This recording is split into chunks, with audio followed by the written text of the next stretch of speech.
Do what thou wilt should be the whole of the law. Welcome to the U.S. Grand Lodge OTO Education Committee presentation of Dr. Keith Cantú on Sri Sabhapati Swami. Dr. Keith Cantú is currently a visiting research fellow at Friedrich-Alexander-Universität Erlangen-Nuremberg in the Deutsche Forschungsgemeinschaft Project CAS-A, Alternative Rationalities and Esoteric Practices from a Global Perspective. His forthcoming book, Like a Tree Universally Spread, Sri Sabhapati Swami and Śivarājayoga, will be released this June by Oxford University Press. An avid reader of Crowley since high school, Dr. Cantú has previously been a member of Horizon Lodge and an affiliate member of Star Sapphire Lodge. He currently resides with his wife in Erlangen, Germany. And with that, Dr. Cantú, take it away. All right. Thank you so much, Jay, for that introduction. Today, I'm going to be presenting on Sri Sabhapati Swami, Theosophy and Thelema. And I'm going to start with a little bit of an overview of Sabhapati's life and literature.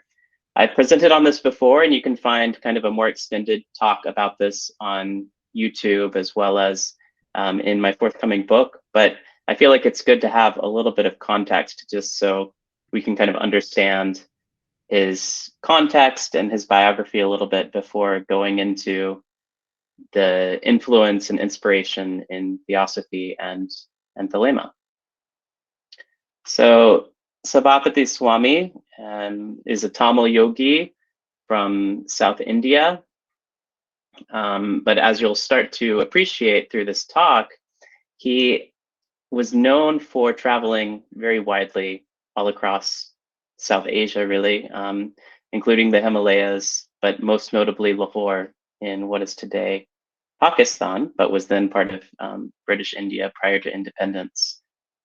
And his name has been written in so many different scripts and so many different spellings that it's made, I think, a lot of librarians possibly frustrated, but certainly scholars have had trouble tracking down kind of all of his works, given the wide variety of languages and wide variety of spellings that have been used of his name.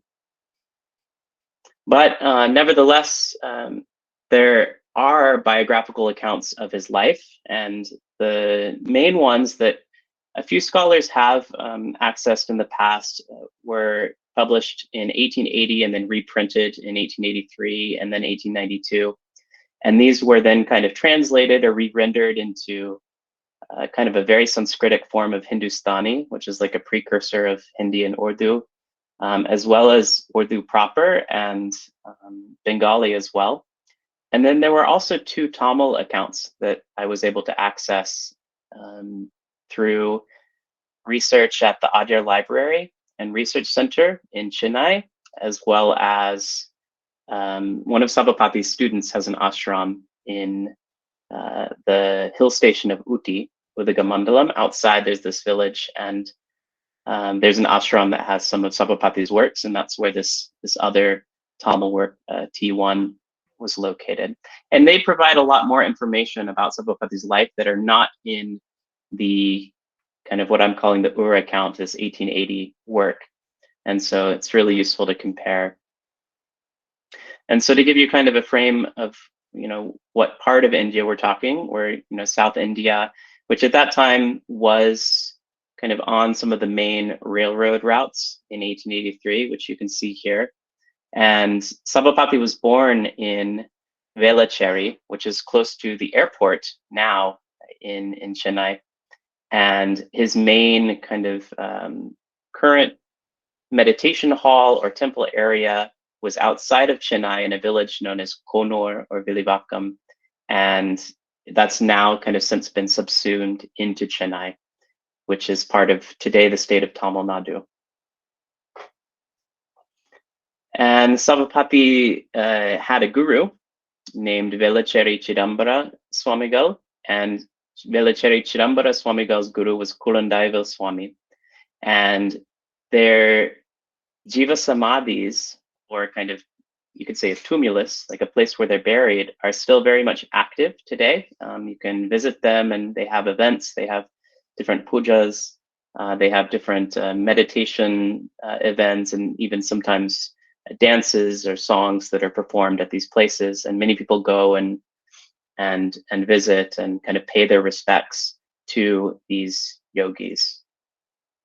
And we know that Sabhapati's guru, Vedashreni Chidambara Swamigal, also authored a book called Upadesa Unmai, or this Truth of Instruction, that was published pretty widely and is also in reprint. And currently, the people who manage the Jiva Samadhi of Chidambara Swamigal are starting to reprint or translate this book into English. So hopefully there'll be a nice translation soon.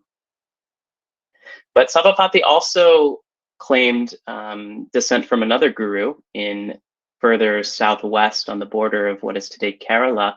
There are these mountains, and there's a mountain that's associated with the Rishi Agastya.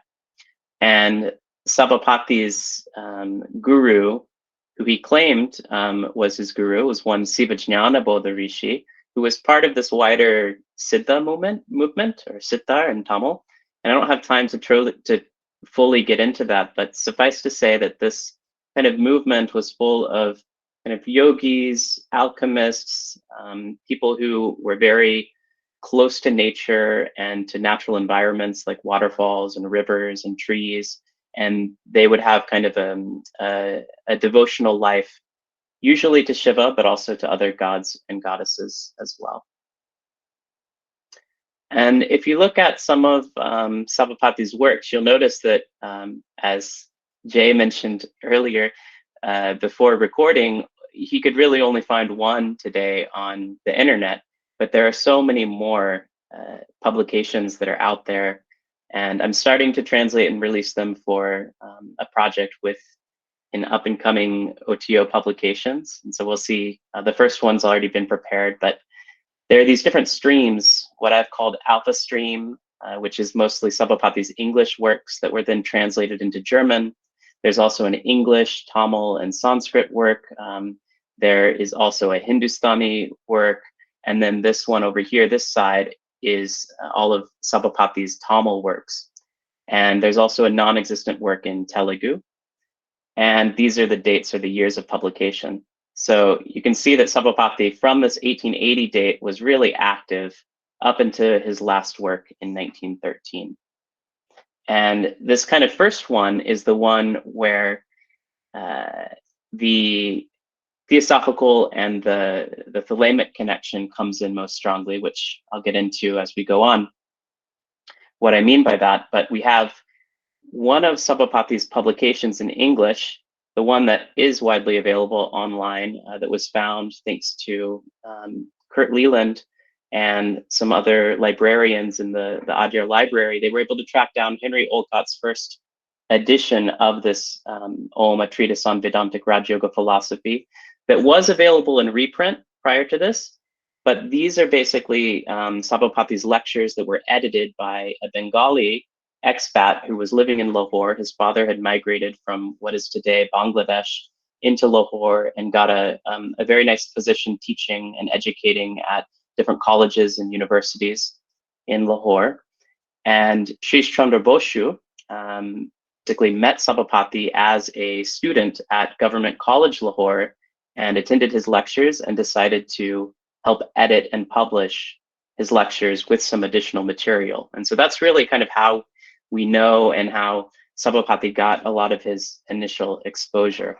And then later, Sri Chandra Boshu helped facilitate the translation into Bengali as well. It was published in Kolkata.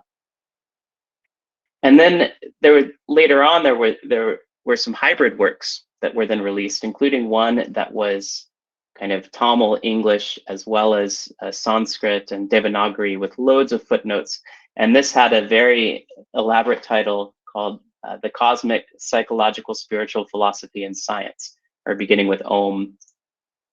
And this also was, pretty influential and made it out. There's a copy surviving at the British Library, as well as at the Adyar Library and other places in South India, but it was a 2-volume part.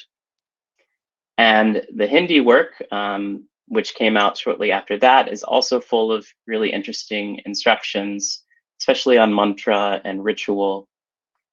And then we have a Tamil work, this kind of other stream, which is full of really amazing, elaborate diagrams. It only survives maybe in 10 to 15 copies at a single location in Tamil Nadu. But it's a very elaborate and very interesting work.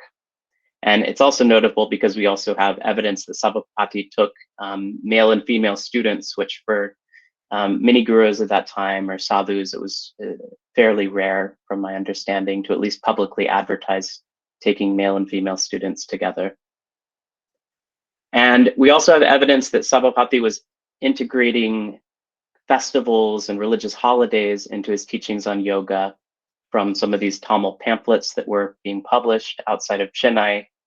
And what I would consider his final and kind of magnum opus in the Tamil sense is this book on mantra for, quote, every god and goddess, right? And he knew, I could imagine that you would have known that as an exaggeration, but the every god and goddess is here, every kind of deity that's within this pantheon that then can be accessed through Sanskrit and Tamil mantras within the knowledge of this Tamil vernacular tradition. And so this book is very interesting and has a lot of extra diagrams, a lot of extra teachings on yoga, even a second part that apparently seemed hidden from the British authorities, or it wasn't kind of properly registered. So there's kind of two versions of this work, with a shorter version as well as a longer version.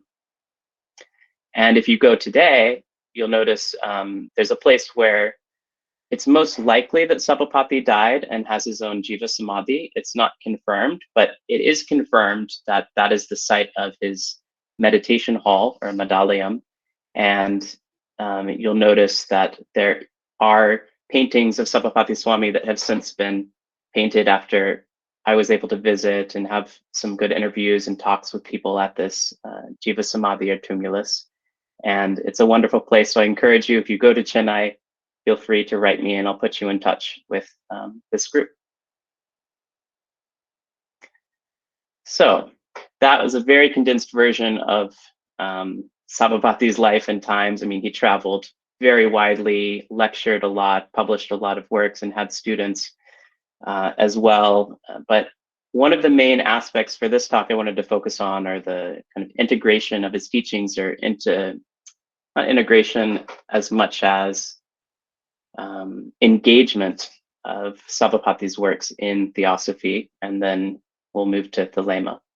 And so this is a map of where the current headquarters of the Theosophical Society in Adyar is, but before the Theosophical Society was established there. So you have the Adyar River, and you have some other kind of homes and temples. And so what I mentioned is that we were down here where Sabhapati was born, but Sabhapati went up to lecture in Lahore. And when Sabhapati went to lecture, as I mentioned, he met Sri Chandra Boshu, who also spelled his name Vasu, who later joined the Theosophical Society and later went on to publish books on yoga, including the Shiva Samhita, which is in, I think it's, you know, for the Thelemites in the audience, it is in the AA reading list, the student reading list that Crowley had written, as well as OTO reading lists and mentioned in the Equinox. And so the Shiva Samhita is the version of Shiva Samhita that's mentioned and that was cited by Aleister Crowley and other authors during that time. Pretty much the only translation that was available was this translation by Sri Chandra Boshu. And so that's another story, but that's something to kind of keep in mind. And before Sri Chandra Boshu had really engaged this particular work or translated it, he was interested in Sabhapati Swami. And Lahore at that time was a very happening place, in the sense that you also had Sri Chandra Boshu's teacher, one John Campbell Oman, writing about sadhus and kind of social and religious life of India, and kind of taking it seriously. And John Campbell Oman was Sri Chandra Boshu's science teacher at Government College Lahore. and apparently also had an interest in spiritualism and use of the planchette and kind of interesting things like that, which contributed to Sri Chandra Boshu's exposure to kind of occultism and esotericism. And at the same time, you had Henry Olcott and Helena Blavatsky traveling through Lahore. They had kind of just been meeting with Dayananda Saraswati, with whom they later broke ties. And they were interested also in talking with yogis, around North India. And they met with Sabhapati Swami, and Sri Chandra Boshu was kind of a facilitator of their meeting and helped to kind of, I think, spark an initial relationship between Sri Sabhapati Swami and the founders of the Theosophical Society, which was just founded a few years prior in New York in 1875. And so we have some evidence that Henry Olcott engaged Sabhapati's works by saying the circles are the chakras, or centers of forces. And then he goes on to say, he will have perfectly evolved his inner self, disengaged it from his natural state of commixture with the outer shell or physical self. His next step is to project this double outside the body, transferring it to his complete consciousness, and then having passed the threshold of his carnal prison house into the world of psychic freedom. And so we have Henry Olcott already starting to engage Sabhapati's diagram and teaching on chakras with a theosophical interest in the esoteric section, at least, in astral projection and techniques of kind of meditation where you go on, different kinds of journeys and things like that, projecting the astral double. And so Sabhapati Swami was very much at the very beginning of this discourse as it was starting.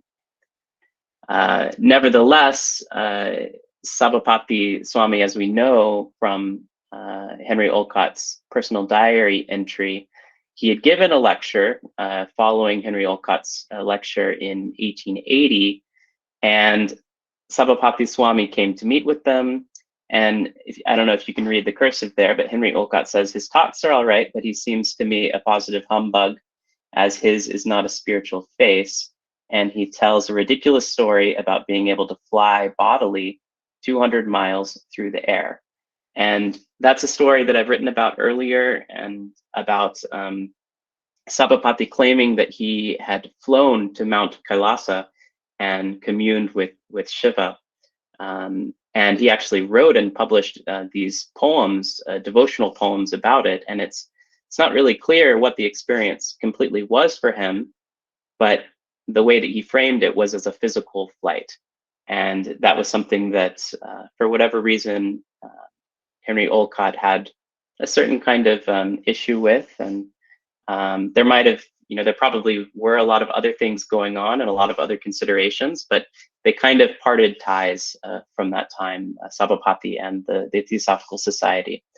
Although we do have evidence that Sabhapati Swami had a very favorable impression of Blavatsky and Olcott, and even published a letter in the Amrita Bazar Patrika praising especially Helena Blavatsky for her kind of occult power, or understanding the yoga shastras and the powers that yogis can have. And so Sabhapati's end also makes mention of this meeting and their relationship, and so on. And just to go on, we also had kind of during this time, Sri Chandra Boshu, as well as Sabhapati Swami, be a part of this interest in publication on kind of seeing breath and seeing yoga and seeing, I mean, at that time it wasn't called Tantra. The Tantras were just a body of text in the colonial imagination mostly. So the Tantras as these different texts that were circulating. But what we would consider today as a kind of tantric yoga in terms of yogic physiology and chakras and all of that, and science of breath, there was a lot of interest in framing this as a kind of occult science. And so you had like Rama Prasad Kashyapa publish around the same time as Sabhapati Swami, and later versions of his book even mention Sabhapati's work. and just to give you a kind of sense of the context. And what I want to point out is that while there's evidence that Olcott initially had a very positive view of Sabhapati and linked his techniques with the projection of the double, he later discouraged people from, quote, running after yogis, gurus, and hermetic brotherhoods of sorts, also noting that while it is kind of Sabhapati to advise people to join the Theosophical Society, I should like to see his credentials before undertaking to believe that he ever went into or came out of Agastya's ashram. And so that's referring to a claim that Sabhapati had gone to Agastya's ashram, that picture that I had shown you before with his guru, Shivagyana Bodha Rishi, in the south, even southwest of Chennai in these mountains. And there was this claim, and you'll come across it if you read Sabhapati's works, of being able to have a vision of Agastya. And that particular vision in Sabhapati's terminology happened once every 50 years. And in his claim, there were these yogis and siddhas who had essentially achieved physical longevity. So they were very, very old, if not immortal. And that's part of what I argue in my book as well, part of this alchemical mythology and also kind of a yogic mythology that was happening and circulating at this site. But the other dimension is this yogi, guru, and hermetic brotherhoods. And Sabhapati Swami was also integrated into the Hermetic Brotherhood of Luxor in some of their documents. And I don't have time to totally get into it and the relationship with Pascal Beverly Randolph, but I'm sure from an OTO perspective, given the audience, that's also a very interesting point, given kind of some of the teachings and where they come from. And there's evidence that Sabhapati Swami was integrated into Hermetic Brotherhood of Luxor teachings, and Patrick Bowen has written about that in a chapter as well. But the last kind of part of the Theosophy angle that I want to focus on is Franz Hartmann. And Franz Hartmann had also engaged Sabhapati's works. He probably came across them when traveling to Adyar, which we know that he did, which had become the headquarters of the Theosophical Society from sometime in the 1890s, I believe, and possibly earlier. He published Sabhapati's works in Neue Ludesblüten, and a partial, well, we see, I guess, some references I wanted to bring up of Franz Hartmann in Forgotten Templars by Richard Kaczynski, also Damodar and the Pioneers of the Theosophical Movement. There's also a bibliography of Franz Hartmann for those who want to check more about it and about his life. But what we know from Franz Hartmann is that he was interested in publishing a partial translation into German of Sabhapati's initial lectures on yoga. And Franz Hartmann also was interested in the same kind of question of equating these aspects of the chakras or subtle, yogic physiology with the astral body. So you can see in 1908, the publication out of Leipzig was kind of on the physiology of the astral body. And this became kind of a point of contention, I think, in later Theosophy, where even you had a footnote added by later editions of Franz Hartmann's translation into German of Sabhapati's work, where you have kind of a note that Franz Hartmann in some places had intentionally confused the terms etheric and astral body, since he had qualms about publishing the mystery of the etheric body too earlier. So that's kind of showing that there's this discourse between etheric, astral bodies, all of these things that were continuing to be formulated. And yoga, or especially Sabhapati Swami's diagrams and kind of his initial lectures, were kind of at the very beginning of some of these discourses that then became very common up into New Age movements today. So just kind of something to keep in mind. And Sabhapati Swami's other main kind of point of engagement for this talk that I want to focus on is Sabhapati and Thelema. And so there's been a lot of scholarship on recently, especially over the past 20 years, on Aleister Crowley and his kind of travels in India, as well as engagement with the occult. And some of the scholarship is very good, and some of it leaves a lot of questions in terms of, okay, well, what are the sources being consulted and all of these things. And I personally would recommend Gordon Georgievich's work as kind of a first introduction into kind of this topic. Hugh Urban brings up some interesting questions, but I believe, at least in my opinion, the influence or the emphasis on sexual magic kind of obscures some of the yogic sources that Crowley is actually pulling from. And so that's kind of what I'll get into in this talk today, or what are these sources and what are they actually referring to? And then if you're looking kind of just for a survey of, well, you know, what was Aleister Crowley doing in India? You know, what was his relationship with Alan Bennett, who was, by all accounts, the first Buddhist monk from England, then, you know, I would check out that book as well. And there are others as well that you'll see that I cite, but this is kind of to give you a sense of, okay, these are discourses and ideas that are being tossed around. But none of them, what's interesting, except for Tobias Churton, who I had corresponded with briefly, really mention or focus at all on Sabhapati Swami.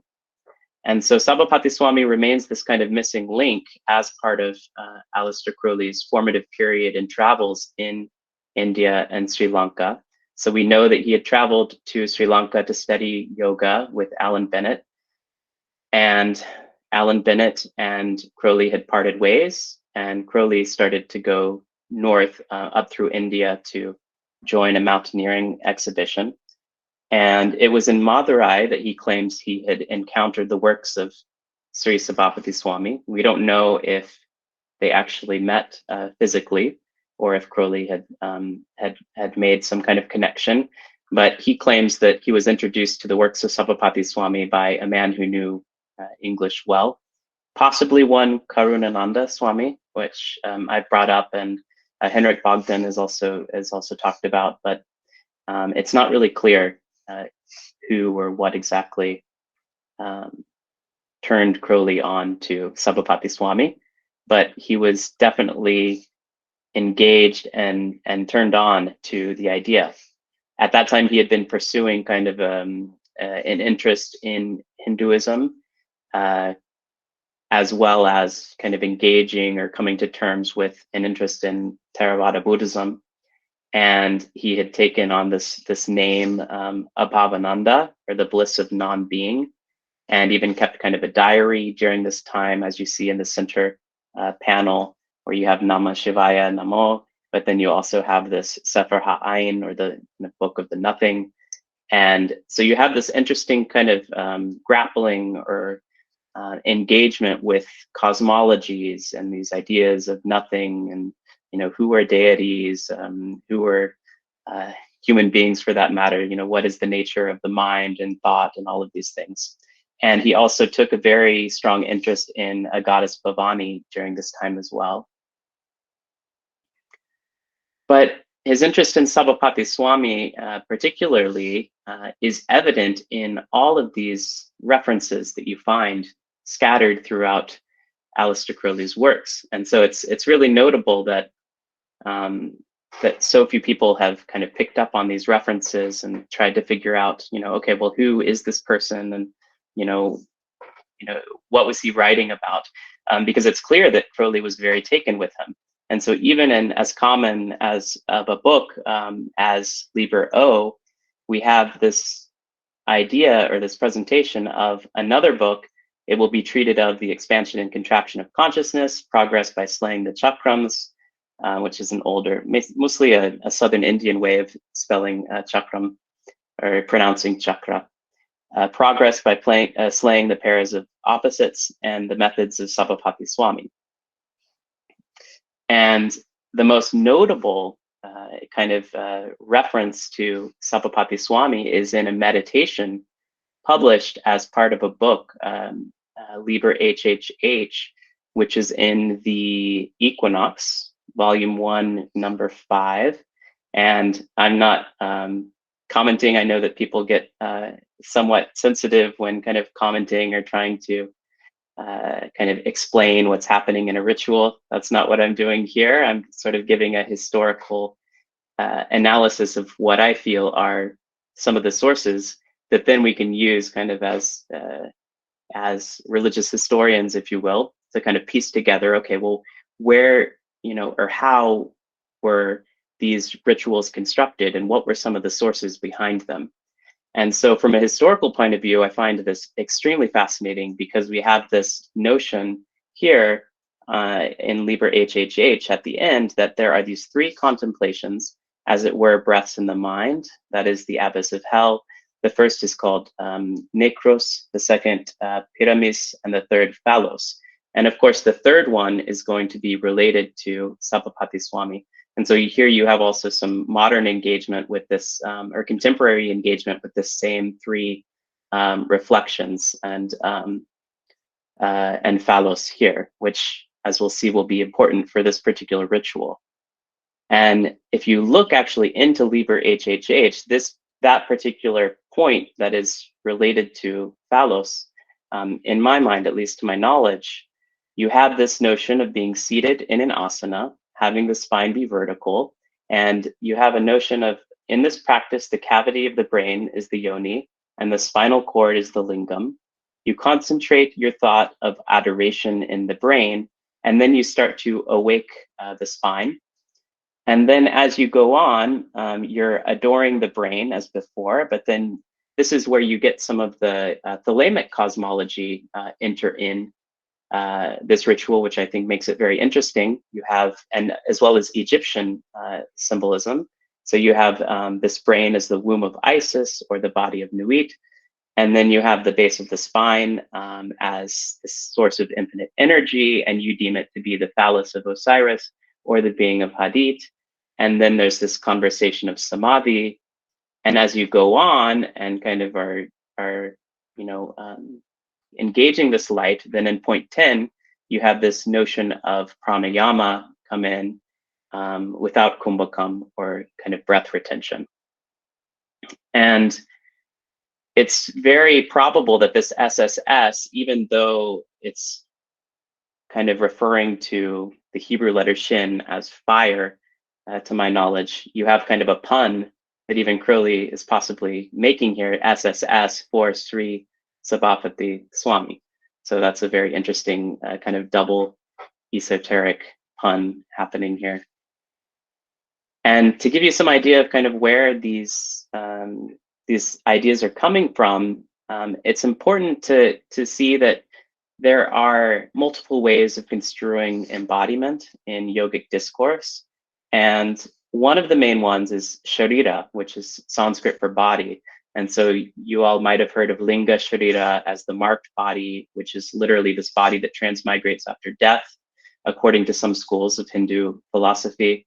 You have sukshma sharira, often translated subtle body, as opposed to stula sharira in Vedanta, this kind of physical body or gross body. But then in Sabhapati's works, and especially more in the tantric yogic context, you have a notion of svarupa, this idea of inherent form or essential nature, kind of literally one's own form.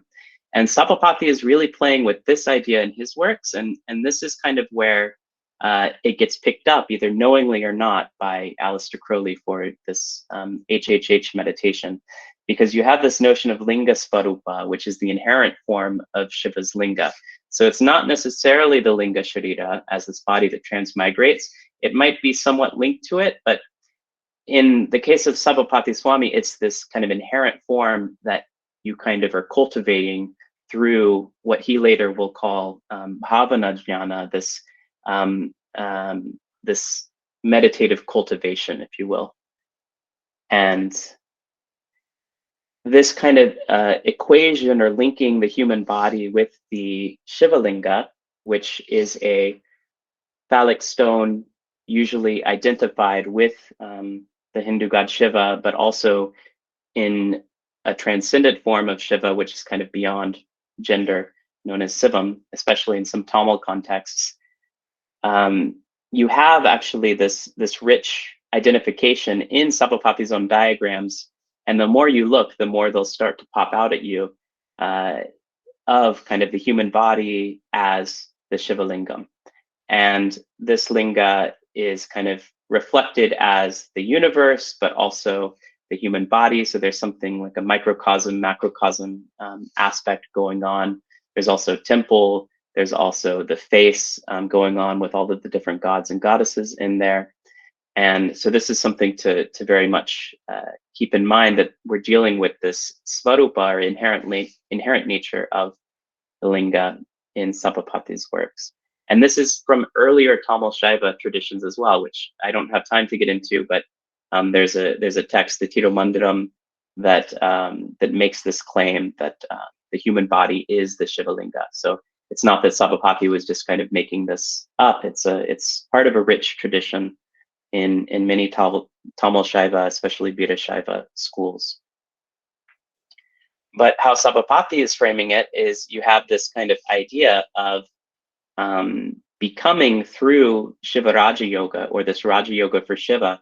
You become the infinite spiritual universal circle containing the infinite spirit in this solid linga swarupam. So that's the Tamil way of writing linga swarupam. Embracing the sun, the moon, the stars, the earth, and all their creations within the universal circle of your linga swarupam. The Maya body then becomes as the stage or platform of delusion, which is the Gauripidam, or Avadayar, to your linga swarupam. And the linga swarupa here that is attached, especially in later tantric iconography, to this pedestal that Sabhapati is referring to, which is this Gauripidam. And so there's a lower aspect of this pedestal, but then there's also a higher pedestal that's linked with kind of, you could say, divine feminine ideas in this kind of polarity. And I don't have time to get into the full kind of nature of that, but suffice to say, you have this kind of interplay of cosmology, of arising and then withdrawing, that is linked to certain aspects that are gendered in a certain frame. And lastly, in this quote, which I think is really important, the idea in Sabhapati's yogic philosophy, or Raja Yoga for Shiva, is really to, as you become this linga swarupa, is to become a social god, a yogi full of God. You're basically completely absorbed in the divine at that point. And it also has another aspect here, which is the jiva samadhis, which I mentioned. And this is where you get into the social and the physical aspect of even temples today, and these jiva samadhi sites where yogis are buried, and usually not cremated, but buried, is that they are kind of known to be able to change their body and then bless it to become the self-divine, spiritual, universal, fully pervaded circle of stone, and join and bless their body to then kind of join into the Shiva lingam. So that's why oftentimes where in Sabhapati Swami's temple, as well as many of these other sites, you'll have a Shiva linga that's above the yogi that's buried, because it was believed that the yogi kind of transferred into this Shiva lingam, or phallic stone, as Sabhapati writes there. So that's kind of another cultural aspect of this as well. And you can see that, as I mentioned, you can see this is what is believed to be Sabhapati's jiva samadhi, where he would have entered the stone prior to his death, and where he remains. So what about some of the other ideas, though, in this, just that one line is, you could do a whole presentation on the body as the Shiva lingam. But what about some of these other ideas where we have this notion of drawing the light of your two eyes internally to Kundali? We have evidence that Aleister Crowley was specifically engaging Sabhapati's techniques in a particular passage of Vedanta and Raja Yoga, his lectures. And you have these words like consciousness, keennesses, sushumna, And for example, what are some of these things? Brahmarandra, the crevice of Brahman, or the fontanelle. So to give you kind of an idea of what some of these terminologies are, you have this notion of keennesses as sights that proceed from the eyes. For consciousness, by looking at Sabhapati's Tamil and Sanskrit works, you can actually piece together, okay, what are these words in their original kind of pre-English context, or at least as they're being translated into English, kind of what are the connotations, what are some of the contextual meanings. And as I had mentioned previously, consciousness is related to this notion of bhavana jnana, gnosis of cultivation or meditative cultivation. You have the sushumna, which many of you all may be familiar with if you've read yogic literature, this central nadi or pipe, vasi, that's flanked by Ida and Pingala on the left and right. You have notion of kundali, which is a coil or literally a ring at the base of the spine, which is where the nadis join with the lingam and bend downwards to ascend upwards, also known as this bottom and center of the spiritual organ of throwing urine. So that's an interesting kind of vernacular understanding of kundali. And it's interesting here too, while we're on this kundali, is that Sabhapati in none of his works talks about a notion of kundalini rising as the Shakti, although he does talk about this akasha, this kind of this pure ether rising along the breath, and in terms of this kind of Gnostic ether or jnana kasha, he uses these words. And the kundali for him is this location in the muladhara, or at the base of the spine. And then what rises is this Gnostic ether, but it rises like a serpent. So it's clear that there's kind of some interplay happening between other yogic texts that talk about this idea of kundalini rising as well. But then we have this notion of Brahmarandra as well, this crevice and this fontanelle, which is at the top of the head. And that's a site for what Sabhapati will call a divine pilgrimage, where then you understand the body's functioning, or at least that's the goal of embarking on this. And to kind of give you these instructions that Aleister Crowley himself would have been reading, you have this notion of shutting your eyes and throwing your keennesses of the sights to Kundali. Then you imagine your mind to be a pole. And then you draw up your mind to the sights of the Brahmarandra, up and down again. And this is all kind of integrated into this meditation, Liber HHH. And you have this notion as well of the head being removed, which is interesting that the head being removed here in Sabhapati's works is then is interpreted as the yoni for Aleister Crowley's meditation, and the womb of Isis or Nuit. And then you have this notion of this idea of being universally spread, which, as the title of my forthcoming book, you have this notion that this experience, if you practice it enough and engage in this samadhi, then you'll become like a tree, universally spread, with all of these, sun, moon, stars, all of these things floating in it. And this, to give you just an idea of, is a visual depiction of this kundali, or this knot at the base, kind of in some of Sabhapati's diagrams. You see it at the bottom of the knots there. But one thing that I've kind of come to recently, and I could have just ended there, but one thing that I've come to recently is that it's very clear to me also that it's not just Liber HHH that is being pulled from Sabhapati Swami's works. You also have another work, Liber Yod, or as it was printed, Liber Tau.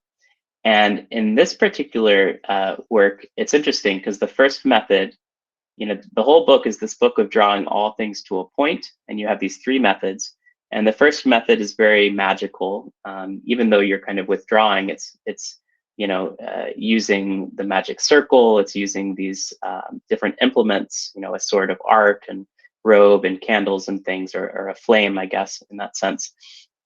And but there's another method that's pulling from Sabhapati Swami's.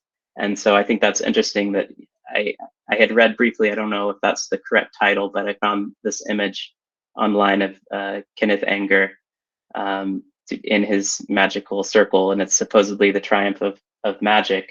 But here we have mysticism here, so maybe Sabhapati is getting a second laugh here, you know, in his version of the documentary here, or the video, the art film.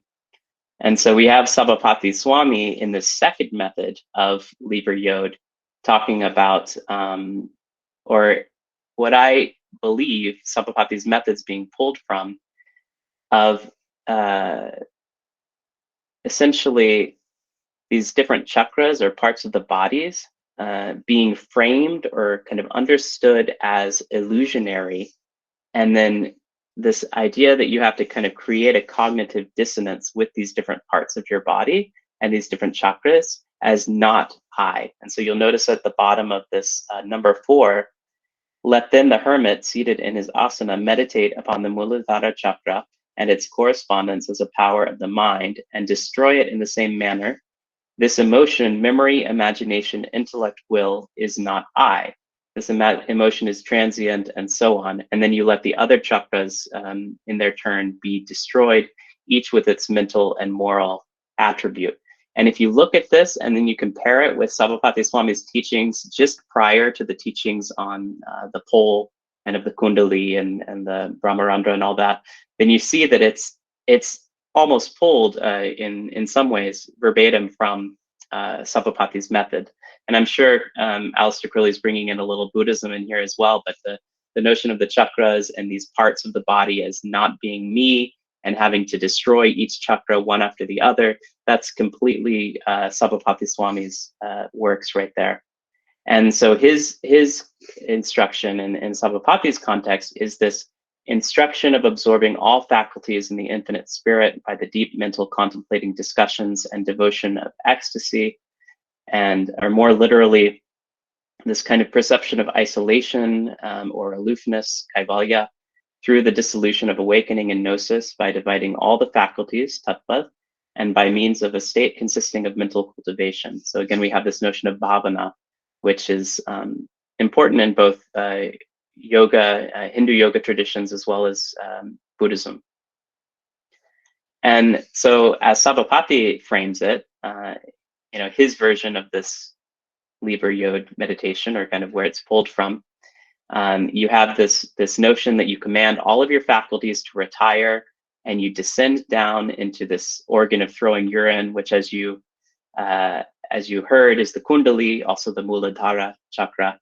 And then you see yourself and you question, who are you that regulate the material functions of my body? And then it answers, I am this reflection or manifestation, the 12th, which is in Sabhapati's system, you have 12 plus 4 chakras. It's another story. But then he's saying, you are wrong. You are not the infinite spirit, and you are not actually my true self, so to speak.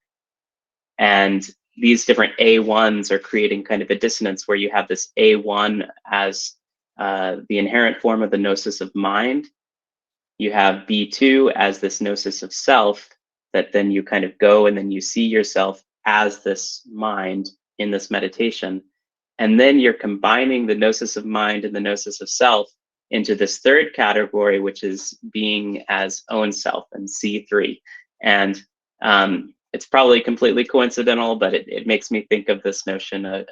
Aleister Crowley writes about this 2 = 0 formula in Magick Without Tears and elsewhere, and this kind of negation and manifestation kind of coming into zero. And there's something very similar going on here in these meditations, and being his own self. But how is this all kind of framed in Sabhapati's works? Well, you have this diagram of the yogic body where literally everything is considered to be inside it.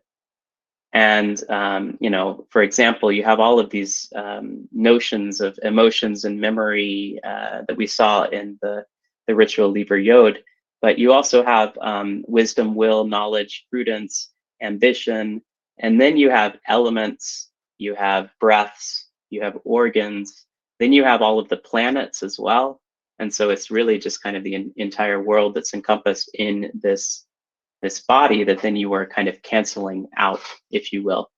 And these 12 spiritual lights are the 12 chakras in Sabhapati's system, which are then given these kind of other qualities like elements or senses, then passions, throat of intellects, conscience, muse, memory. So it's not just this abstract point in the body, it's actually related to different faculties or human ways of thinking and forming ideas and so on.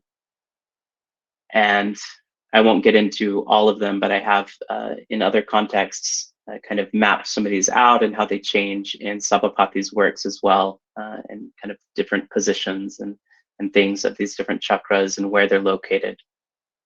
But as you go kind of above this, you have these 16 spiritual rays and then these 4 brightnesses, and all of that is coming up into this kind of universal spirit, which consists entirely of Shiva.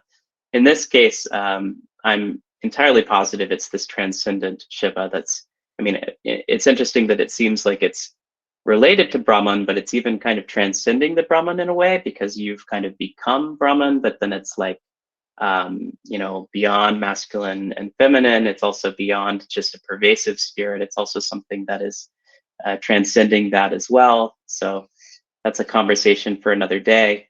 But I want to just point out that these letters that Sabhapati mentions in his diagrams of these different kind of aspects of the infinite spirit, if you will, are also formulated as kind of in his diagrams as coming up and down above the yogin's brain, if you will.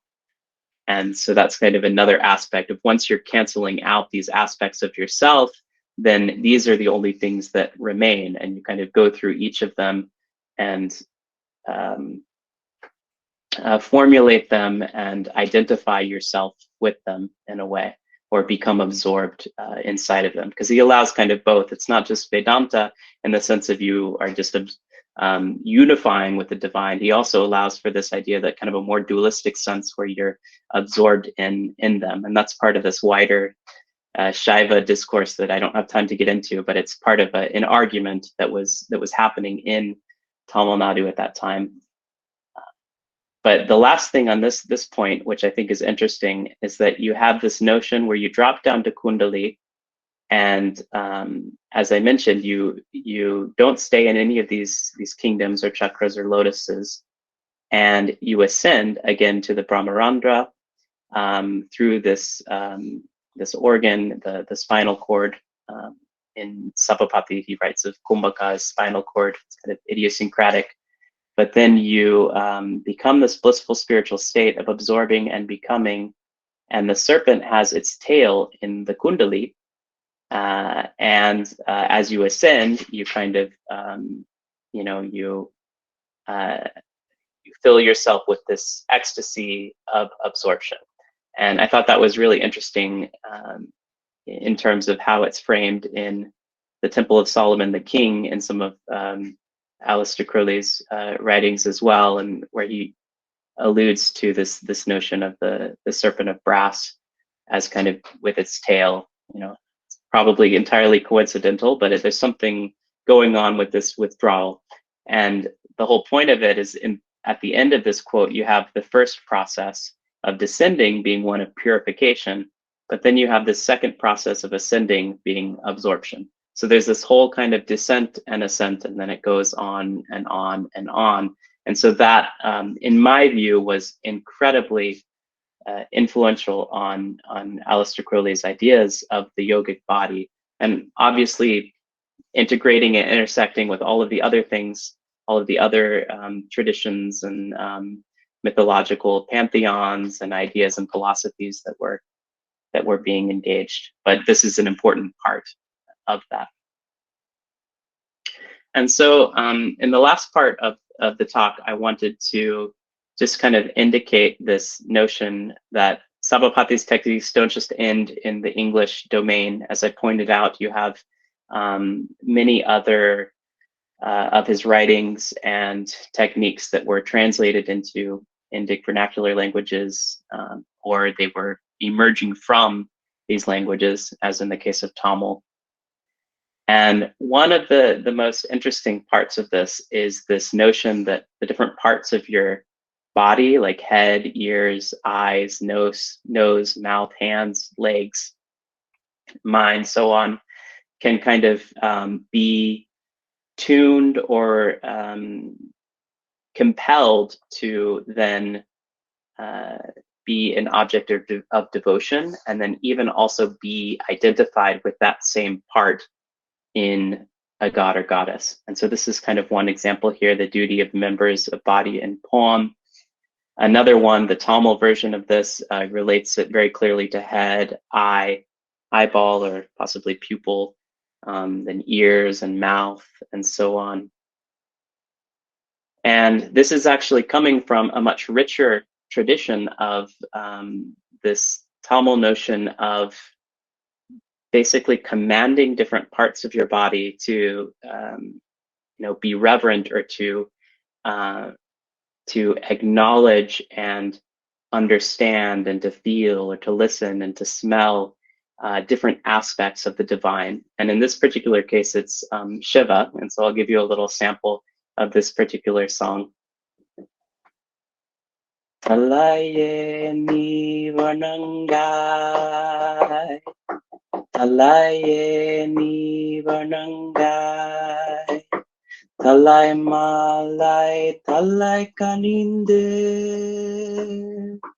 talai ale baliterum, talai vanai, talaye ni vanangai. And then as you go on to the heart, Ninche ni ninayai, nimir pun sadai nin malanai, manjadum malai mangai manalanai, manjadum malai mangai manalanai, ninche ni ninayai. So this is also kind of encompassed in songs and in hearing and in a very, I guess, a musical and emotional way of identifying and communicating and participating with these statements as you're singing and kind of feeling each word. And I was really struck by this particular aspect as it's framed in some of the Thelemick writings. You have this notion of the perfected Egyptian explaining, those of you in OTO very familiar of this from the Gnostic Mass, there's no part of me that is not of the gods. And there's this notion of the perfected man or human, Nu, the hair, disc, night, the arms, these different aspects framed in an Egyptian sense. And I think this kind of model of having different parts of the body as identified with, whether it's the body of Osiris or the body of Shiva or any kind of deity, I think it's a very interesting model that then can be used in a kind of practical view. And this is something where Sabhapaty's techniques, I think, become very informative and very illustrative, because it's not just Shiva. I mean, as noted by diagrams like this, you have the goddess, you have Vishnu, you have many other kind of ways of mapping on these different modes of embodiment into kind of a divine being and assuming a given form, if you will. And so this is something that's kind of still formulating and percolating. I have a chapter coming out about it on this kind of vernacular religious ritual aspects of Sabhapati Swami, but this is kind of something for the future that I'm excited to kind of translate and publish the remainder of Sabhapaty's works and release them or re-release them so that they're a lot more accessible. So concluding points, you've borne with me so far. I know it's been all over the place, but Sabhapati Swami has been a connecting link throughout it all, I hope. And he, clearly was an important formative figure in movements related to Theosophy and Thelema. I know I didn't get too much into the practical aspect of how he was integrated in Theosophy, but you got a sense, you know, in terms of the astral body and so on, and very clearly in Thelema. But his relative neglect in both South Asia and in global discourses of yoga is due, in my view, to a majority of scholars and popular authors alike neglecting the importance of excavating indexed sources in Theosophy and Thelema for yogic teachings, rather than dismissing such teachings.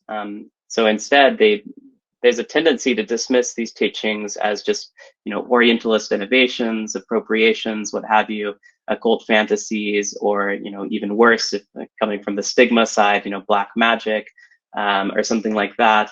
And then on the other hand, there's this tendency to just see Thelema, especially, only from the perspective of sexual magic or tantra, which is there, but there's also all of these other things, right? I mean, the important religious and philosophical, you know, movement, as an important religious and philosophical movement, or quote unquote alternative rationality, which is in the center where I'm currently working. That's a really great phrase that I find myself thinking that, wow, I really feel like I kind of am in a kind of alternative rationality. I like that. And yoga and magic play an important part of this. And so I think that as more scholars start to kind of appreciate these sources, there can be also ways to connect the dots and broaden, I think, the discourse a little bit on how yoga, you know, how tantra, for that matter, is an important part of Theosophy and Thelema. And then the second point, if Theosophists and Thelemites had been much more aware initially of Sabhapati's body of Sanskrit-based teachings in vernacular languages like Tamil, Hindi, Telugu, Bengali, then there may have been a much more substantial exchange on practices of mantra and ritual, as well as much more clarity on the idea of the subtle body as this cultivated interplay of Shivalinga, or phallic stone of Shiva, and then Shakti Pita, which we saw a little bit, the phallic stone of the goddess, and certainly on the assumption of deities and work with correspondences as this kind of unified part of the gods, so to speak. And however, the future is wide open.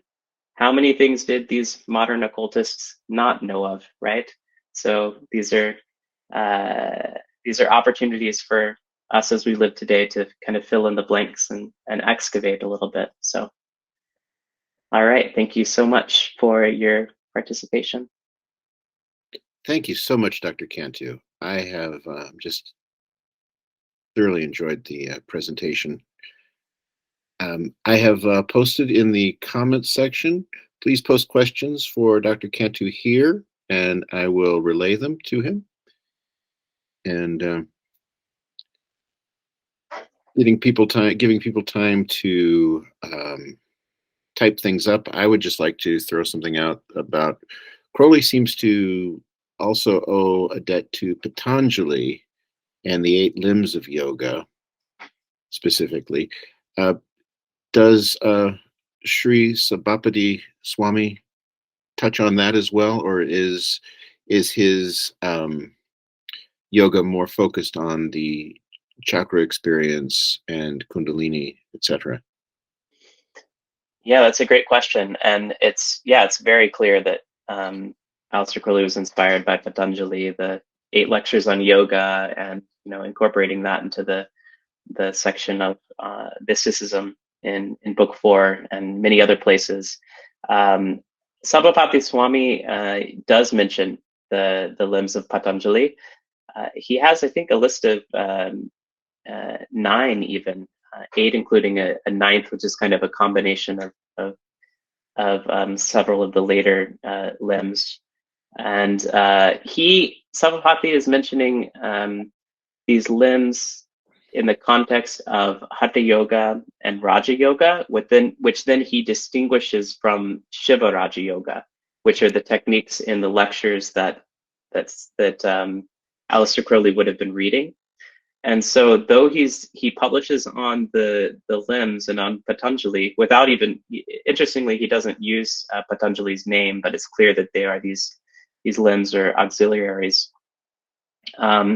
they weren't in the texts that, to my knowledge, the Theosophists or Aleister Crowley later was reading.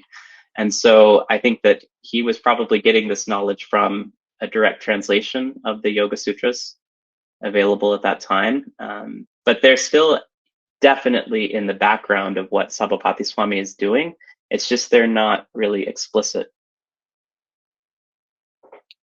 Thank you. There's a question from a participant who came in a little bit late, but good news is this is being recorded and will be posted in its entirety on the official OTO YouTube channel.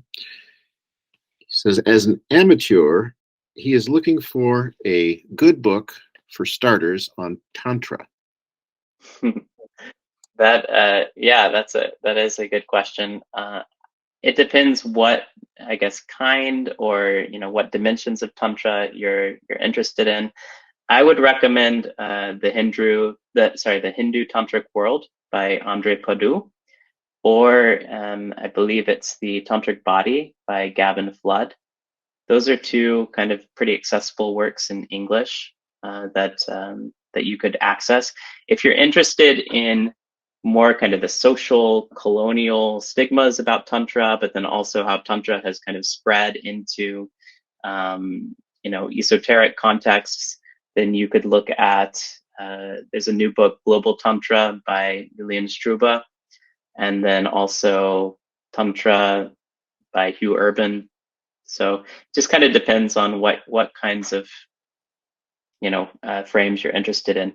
I have to give a plug for my own advisor, David White. If you really want to dive in, David Gordon White's Kiss of the Yogini, I think is an amazing work on Tantra.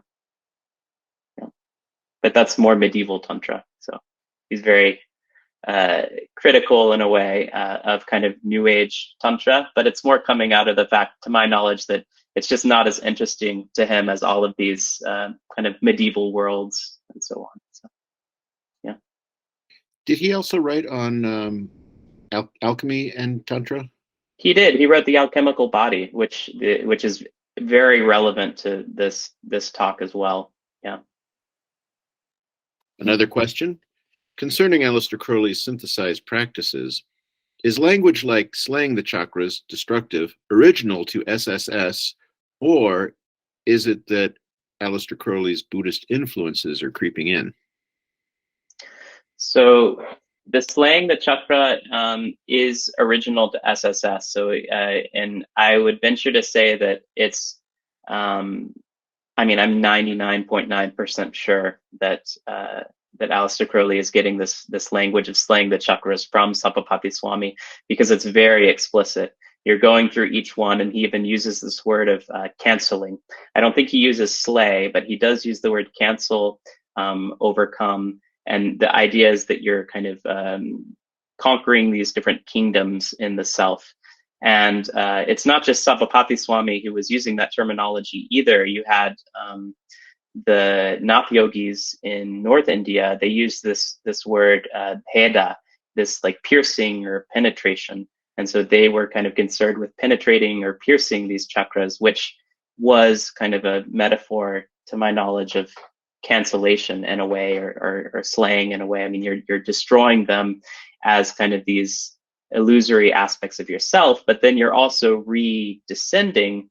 And so there is kind of a reactivation that goes on, but the main point of the practice is to create a sort of cognitive distance from these aspects. Yeah. So when you speak of destruction and sort of conquering these kingdoms, you're not necessarily talking about ultimate destruction and elimination and nullification of them. It's like, am I correct in understanding it's destroying the sort of illusory concept that you have of them and then letting their pure forms through, or am I misunderstanding that?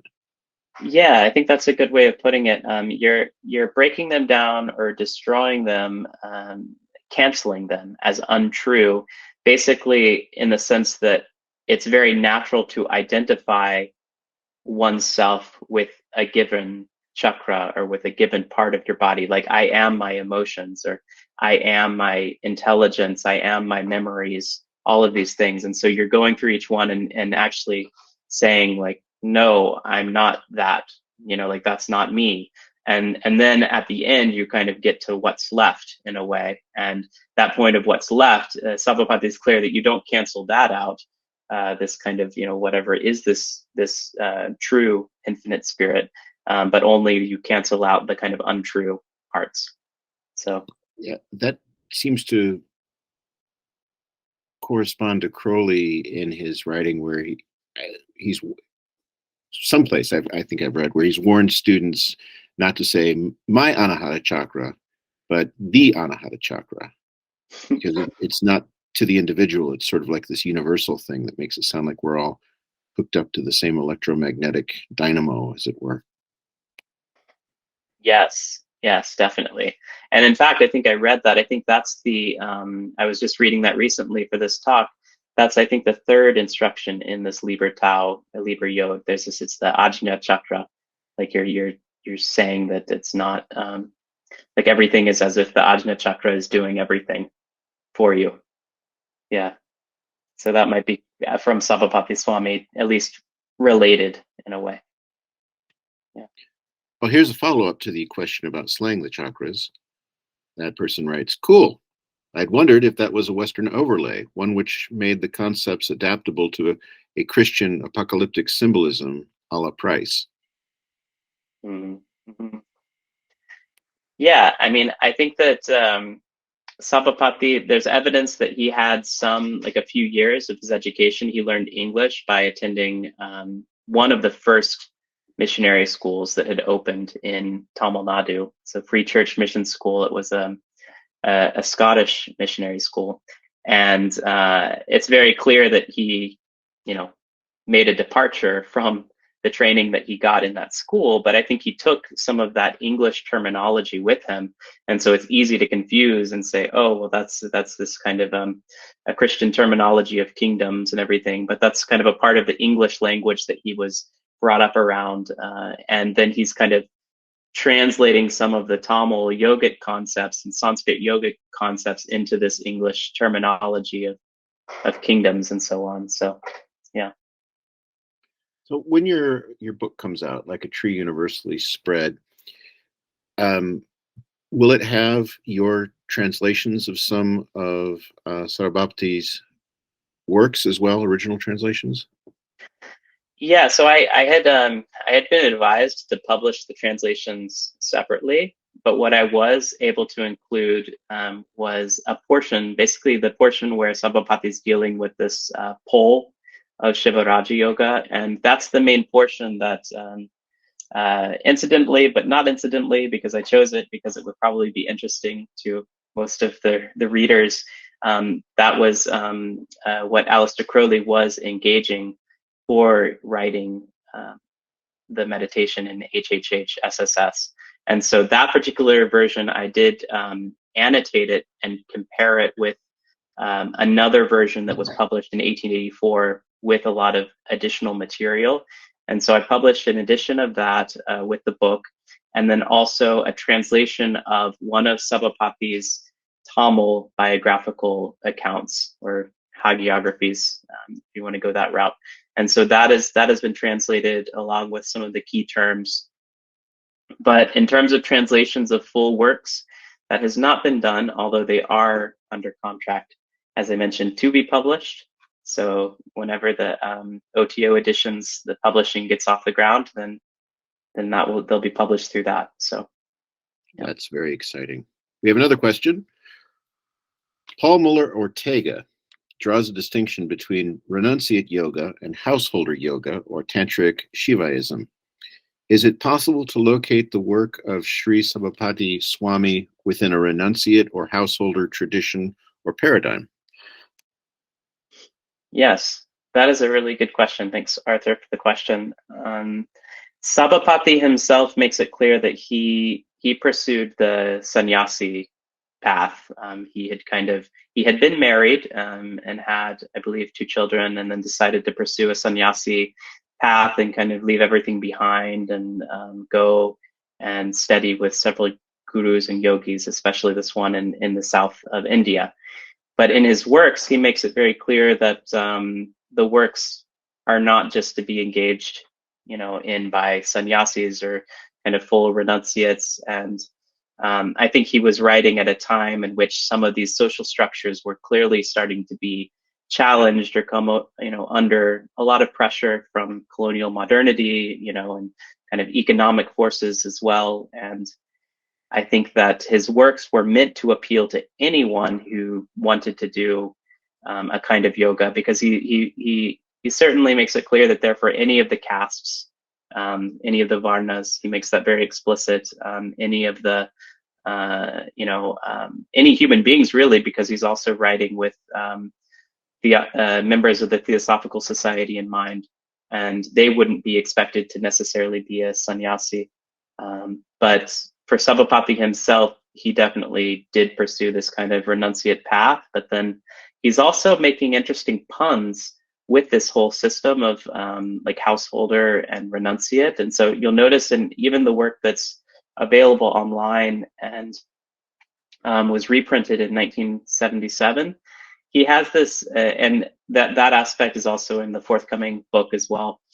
He has this notion of like the householder and the brahmacharis and these different kind of stages or ashramas of life as being actually stages of a yogic meditation, rather than actually like a social stage where, you're in this kind of, mode prior to becoming a sannyasi and withdrawing from life. So there's kind of multiple ways that he's engaging this notion of renunciation and stages and so on. Yeah.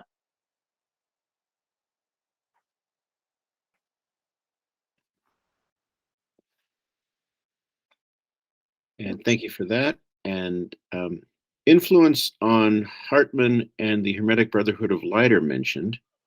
Have you encountered any indication that SSS influenced Karl Kellner? Yeah, that's a good question as well. I haven't come across any evidence that there's a direct influence, although, he was meeting with Franz Hartmann all the time. I think Franz Hartmann had stayed at his house in Hallein. And I think that it's possible that Sabhapati Swami could have come up in conversation, but he's not mentioned in Karl Kellner's pamphlet on yoga. Who is mentioned, though, I forget if it's by name or by work, but Sri Chandra Boshu, who was Sabhapati's editor, was engaged by Karl Kellner and Theodor Reuss extensively.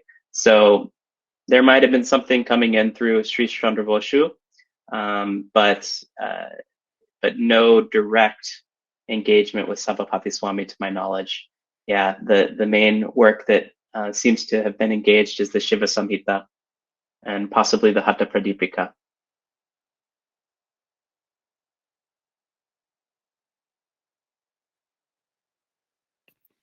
Excellent. Are there any more questions? I really love the part spoken on Sabhapati rituals and its comparison to Thelema. Are there any more readings on this relationship? The only one, the only reference that I could give you, Harish, is in Gordon Georgievich's book, India and the Occult.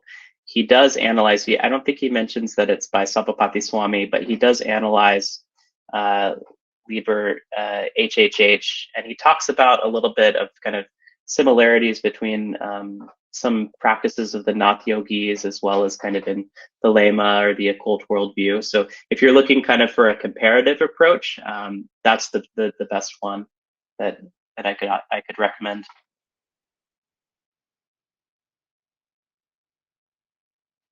Well, on behalf of the Education Committee and on behalf of me and all these folks who joined, thank you so much, Dr. Cantú, for this presentation. And thanks everybody who came out to listen to it and all the questions posed. This will be up soon on YouTube, OTO YouTube channel. So if anybody has any other questions. And with that, I say thank you, and love is the law, love under will.